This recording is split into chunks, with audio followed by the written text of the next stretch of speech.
My name is Rick Stevens. I'm an assistant professor of journalism at Southern Methodist University in Dallas. I think that web usability is incredibly important, and it's largely ignored in our field. We pretty much give lip service to it, but there's so many bad news websites out there in terms of being able to use that information.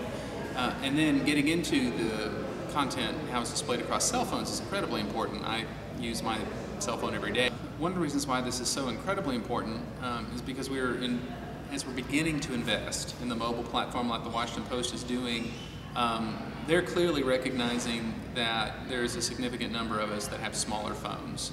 And particularly when you start looking at issues like the digital divide and inequality of resources, most Americans are not going to have smartphones. And so if we're saying that we are increasingly restricting, we're not designing content for disadvantaged people in our culture, we're cutting them out of the news cycle, and that really does hurt our democracy. For mobile users, you need to reduce the sentence length quite a bit.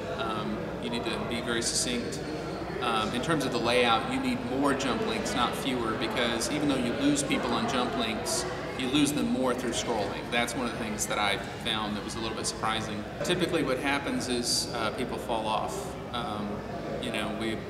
On a given story, I'm usually willing to go 5 or 6 pages deep, unless it really grips me. Otherwise, I get the main idea, then get back to the office and check the web, which is why it's so important. When I'm looking at a site like the New York Times, where I have to scroll so much, I just fall off. When you think about what's happening, I usually can't read more than a paragraph at a time, because I'm reading a story and then suddenly my train arrives.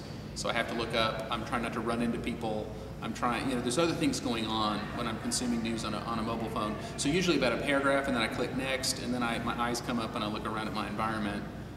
That's actually a good rhythm for consuming content on mobile devices. And I think that's what confuses people, because on the web you want to minimize the wait time as much as possible. You want page loads to come quickly, but it's just a completely different experience. If I'm in my office in front of my computer, I can afford to be engrossed. I'm not going to run into somebody. If I'm on my mobile phone, I have to constantly divide my attention between that and whatever else I'm doing.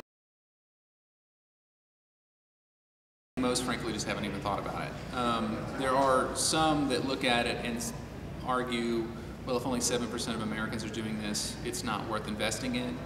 However, if 62% of Americans are doing some data, it's pretty amazing. That's an amazing statistic that flies in your face, that only 7% of them are getting news. So what are they doing? They're texting each other, they're checking email, they're going to information sites that are not news sites.